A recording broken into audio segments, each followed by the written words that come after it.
ప్రశ్నను కాంగ్రెస్ పార్టీ స్వాగతిస్తూ ఉంది.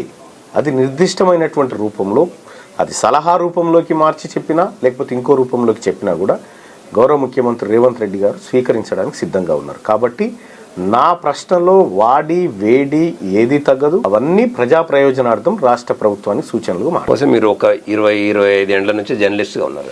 ఓ చంద్రబాబుని చూసుకుంటారు, ఓ రాజశేఖర్ రెడ్డిని, ఒక కిరణ్ కుమార్ రెడ్డిని, రోసయ్య గారిని, ఇలా మీరు కేసీఆర్ని చూసిండ్రు, రేవంత్ రెడ్డిని చూసిండ్రు. వీళ్ళందరినీ కంపేర్ చేస్తే ఇవాళ గవర్నమెంట్ ఎట్లా ఉన్నదన్న ఫీలింగ్తో ఉన్నారు.